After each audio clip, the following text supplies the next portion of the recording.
संवाददाता news network में आपका हार्दिक स्वागत है। आज के प्रसारण में गुजरात, महाराष्ट्र और गोवा में बारिश की वजह से रेल सेवा में व्यवधान, कश्मीर में आई बाढ़, उत्तर प्रदेश की नई डेटा सेंटर नीति तथा छत्तीसगढ़ में नए स्पेशल इकोनॉमिक जोन आदि से जुड़ी खबरें हैं। भारतीय मौसम विभाग ने महाराष्ट्र, गोवा और गुजरात में अगले 24 घंटों के लिए फ्लैश फ्लड का अलर्ट जारी किया है।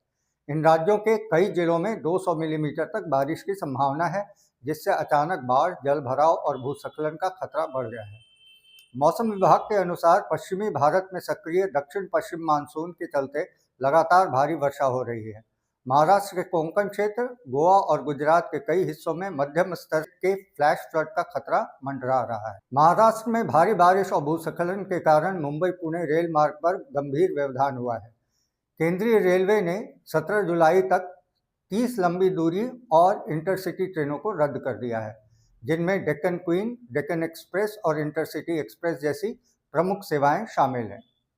पश्चिमी रेलवे के मुंबई दिल्ली मार्ग पर भी कई ट्रेनों को रद्द किया गया है। अगस्त क्रांति, राजधानी, शताब्दी और तेजस राजधानी जैसी प्रीमियम सेवाएं प्रभावित हुई हैं।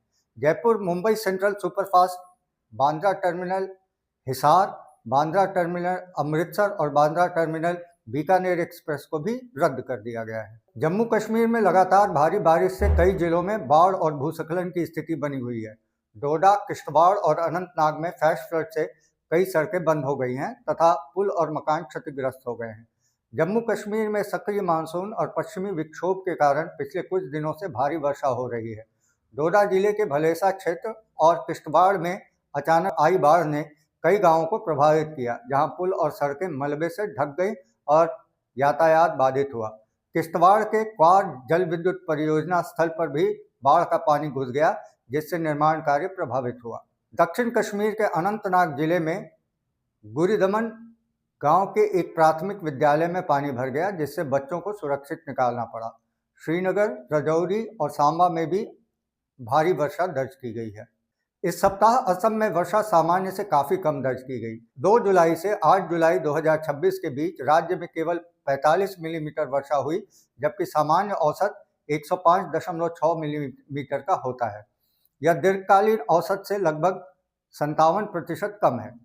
मौसमी संचयी वर्षा 1 जून से 8 जुलाई तक 353.4 मिलीमीटर रही, जबकि सामान्य मौसमी वर्षा 532.4 मिलीमीटर होती है, जिससे कुल मिलाकर 34% की कमी दर्ज की गई है। दक्षिण पश्चिम मानसून पूरे देश में सक्रिय हो चुका है, लेकिन असम में वर्षा कम हुई है। उत्तर प्रदेश सरकार ने हाल ही में नई डेटा सेंटर नीति 2026 लागू की है, जिसका उद्देश्य राज्य को डिजिटल इंफ्रास्ट्रक्चर का प्रमुख केंद्र बनाना है।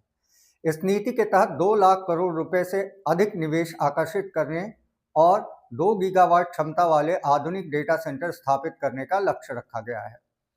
सरकार ने विशेष रूप से बुंदेलखंड और पूर्वांचल क्षेत्रों में निवेश को बढ़ावा देने के लिए अतिरिक्त प्रोत्साहन देने की घोषणा की है, ताकि क्षेत्रीय संतुलन कायम हो सके। सरकार का दावा है कि नीति में ऊर्जा दक्षता, हरित प्रौद्योगिकी और सतत विकास पर जोर दिया गया है। इसके साथ ही रोजगार सृजन पर भी ध्यान केंद्रित किया गया है। यह भी दावा किया गया है कि निर्माण चरण में लगभग 50,000 अस्थायी नौकरियां और संचालन के दौरान 7,000 से अधिक स्थायी नौकरियां उत्पन्न होंगी। भारत सरकार ने छत्तीसगढ़ की राजधानी रायपुर में विशेष आर्थिक क्षेत्र यानी SEZ अधिसूचित किया है। नवा रायपुर अटल नगर में लगभग 10.13 हेक्टेयर भूमि पर पॉलीमाटेक इलेक्ट्रॉनिक्स को सेमीकंडक्टर और इलेक्ट्रॉनिक कंपोनेंट्स निर्माण के लिए यह सेट मंजूर किया गया है। इस अधिसूचना का उद्देश्य राज्य में उच्च तकनीकी उद्योगों को बढ़ावा देना और निर्यात उन्मुख उत्पादन को प्रोत्साहित करना है। परियोजना से रोजगार के नए अवसर पैदा होंगे और छत्तीसगढ़ को इलेक्ट्रॉनिक्स विनिर्माण का प्रमुख केंद्र बनाने की दिशा में मजबूती मिलेगी। सरकार का मानना है कि इस कदम से निवेशकों का विश्वास बढ़ेगा और राज्य की अर्थव्यवस्था को नई गति मिलेगी। झारखंड के देवघर में श्रावणी मेले की तैयारी जोर शोर से चल रही है। इस सप्ताह वहां पहली बार शिवगंगा नदी की आरती का आयोजन किया गया। श्रावण मास में यह आरती सप्ताह में 2 बार आयोजित की जाएगी, जबकि उसके बाद यह आयोजन प्रतिदिन किया जाएगा। मंदिर प्रशासन ने पर्यटन को बढ़ावा देने के लिए यह कदम उठाया है। उधर काशी और उज्जैन में भी तैयारी जोरों पर है। बड़ी संख्या में दर्शनार्थियों के आने की संभावना है। टाइफून बावी ने जापान, ताइवान और चीन के पूर्वी तटीय इलाकों में भारी तबाही मचाई है। यह तूफान चीन के झेजियांग प्रांत के ताओझू शहर में लैंडफॉल कर चुका है, जहां लाखों लोगों को सुरक्षित स्थानों पर भेजा गया है। जापान के दक्षिणी द्वीप में तेज हवाओं और भारी बारिश से यातायात ठप हो गया है और कई उड़ानें तथा फेरी सेवाएं रद्द करनी पड़ी हैं। ताइवान में हजारों लोगों को पहाड़ी इलाकों से निकाला गया और सभी घरेलू उड़ानें रद्द कर दी गई। चीन में झेजियांग और फुजियान प्रांतों में बचाव कर्मी तैनात किए गए हैं और राहत सामग्री का भंडारण किया गया है। आज के प्रसारण में इतना ही। अगले प्रसारण में फिर मिलेंगे नई खबरों के साथ।